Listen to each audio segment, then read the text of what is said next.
They say East is East and West is West, and the twain may never meet. And you might feel the same way about bureaucracy and creativity, that they straddle to opposite ends of the spectrum, never to meet. But my guest on today's episode of Baat Bharat Ki, who's the director of the National Gallery of Modern Art, proves that this is a bit of a fallacy. Let's talk with her and understand how innovation, creativity, ingenuity is driving a new wave of bureaucracy.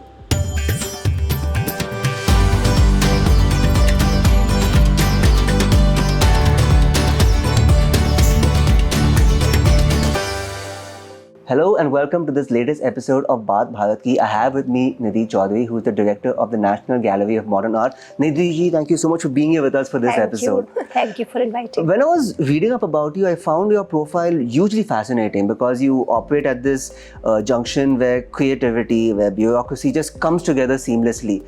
So what I wanted to ask you was, when it comes to, you've done a lot of art, a lot of poetry, how has that kind of creative muscle that you've built help to tackle some of the administrative challenges that you face maybe on a daily basis?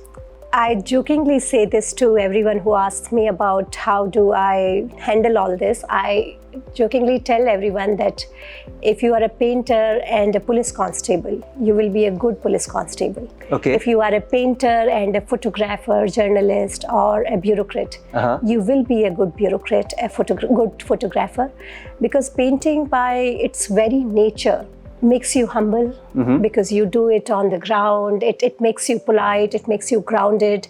It takes all your pain away. This is the only art which begins with pain. Okay. Painting. It takes all your pain and stress away, which ultimately results in handling a lot of complex situation in a cheerful way. Sure. People won't understand that there were cyclones, there were landslides, COVID, first wave, second wave, and still I can safely say on my behalf and on behalf of my team that we never freaked out. We never freaked out in the most extreme, critical, complex, challenging situations. Because as an administrator, when I was working, a lot of my pain was taken away by my hobby.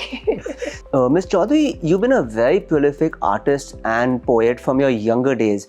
How has that shaped your perspective when it comes to the role of the creative arts in stress management, particularly in today's fast-paced age? Personally, because painting, when we do paintings also, most artists believe in this, that there are no mistakes in paintings. Okay. So say supposedly I'm painting and suddenly my son would come and water will spill on the painting, I would still not freak out. I would still believe that this is a little happy accident that has come in my painting to give a new perspective to the entire canvas. Right. And this thing that most of us as artists believe, this allows us to accept our subordinates, our seniors, and the political leadership around us, and the morchas and nivedans and everything that happens in bureaucracy in a much more empathetic way. So that situational leadership, which is so important in bureaucracy, every artist is a situational leader.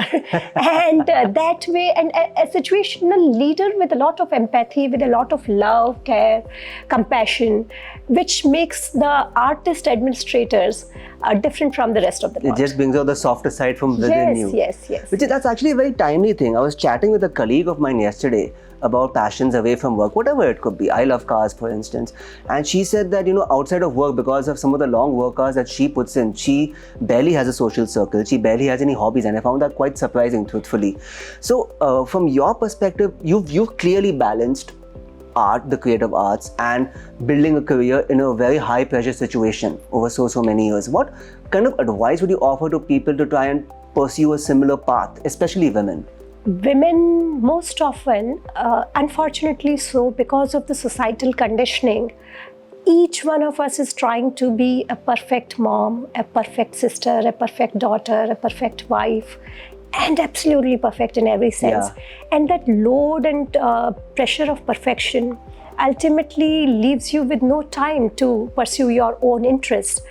I would recommend and say that don't take this load on you. None of us are perfect. God has made us all with a lot of imperfections. Right. Like I mentioned for paintings also, like there are mistakes and mistakes are bound to happen. So the moment as women we realize that as individuals we are bound to folly, we are bound to mistake, and it's all right to be great at times and to be miserable at times. And when you accept this, you balance everything. It balances. But if any one of us believe that we can have a 50-50 balance between work and life, it doesn't happen like that. Sometimes work will take your 90 and 10 will be your family. But sometimes your family, your personal life can take 80. Correct. When you take time off, you go out for leisurely trips with your family. But one has to understand that you are not indispensable. You're not indispensable in your work life. You're not indispensable in your personal life also. So you have to be a human first, and who just lives life on day-to-day basis and enjoys it. When you get time, do what you love the most, because all of us are hardly going to live for maybe 30,000 days, and most of these days also, if we'll go in projecting us to be somebody, then we would not live this life. So every woman, every man for that matter, learn to live this life, learn to live with imperfections, and in that journey, life will be beautiful. That's a lovely thought when you say that, you try to fill life's canvas with whatever colors that comes to mind. Yes, really. yes. So you've spoken a little bit about the importance of empathy and the commonality of empathy for artists and for leaders. Are there any other traits you feel are common between great artists and great leaders beyond that? Most of the great leaders are also introverts. How much so ever we want to project extroversion as the greatest quality, because communication is considered to be one of the best qualities in leaders. But they were communicators not as extroverts. They were communicators as introverts. They loved communicating their message through art. They loved communicating. So you name the greatest of leaders that we have had in the world, Martin Luther King or Abraham Lincoln or Gandhiji, most of them were introverts. And art also takes you deep down into your soul. And while artists are good communicators through paintings, through their sculptures, through their poetry, they also love being alone and love introspecting. And as I said, they are empaths. Most artists are empaths, and they accept people's follies. There is always a sense of appreciation for something which is much bigger, much grander. So they are mostly humble, mostly polite, and these are the qualities which every leader needs to have. And I don't remember a leader who was a truly good leader who is also arrogant. A leader who is also who believes in something like perfect things. That is such a good point you raised, because even Van Gogh in his time, for instance, never appreciated, usually self-critical. Most of the great artists are. And occasionally the great leader as well. That's absolutely okay. That's absolutely fine. So one last thing I wanted to ask you before I let you go is, you've obviously helped to see a lot of the art ecosystem develop over this past decade, and even beyond that for that matter.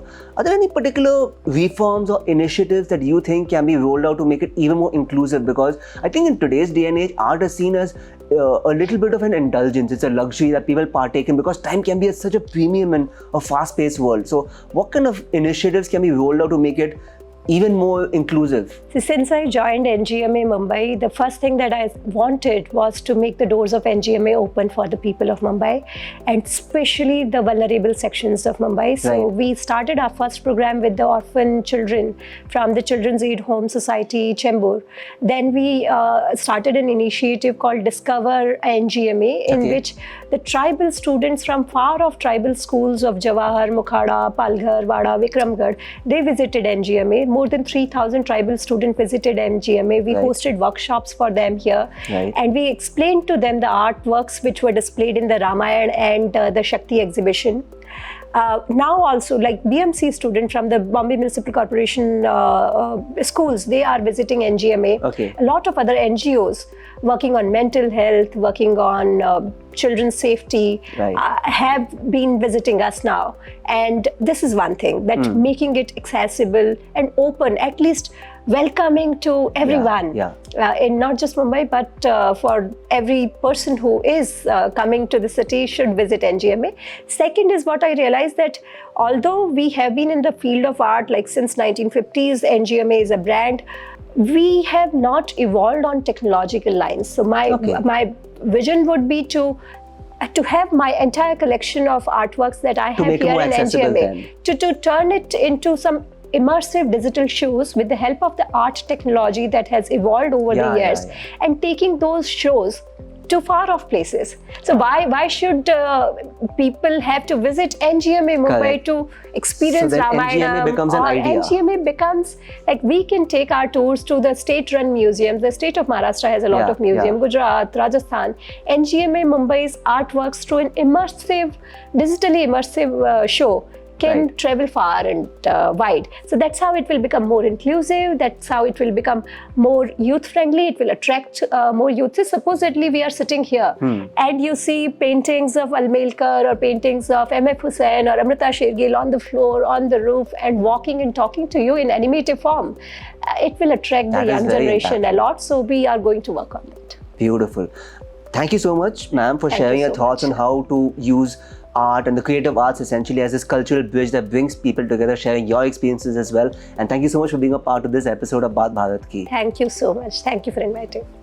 Art, in its various forms, serves as a reflection of the socio-cultural landscape of the day.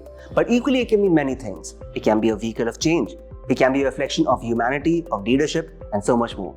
Thank you so much for watching this episode of Baat Bharat Ki with me, Karan Karai, and I hope to see you in the next one.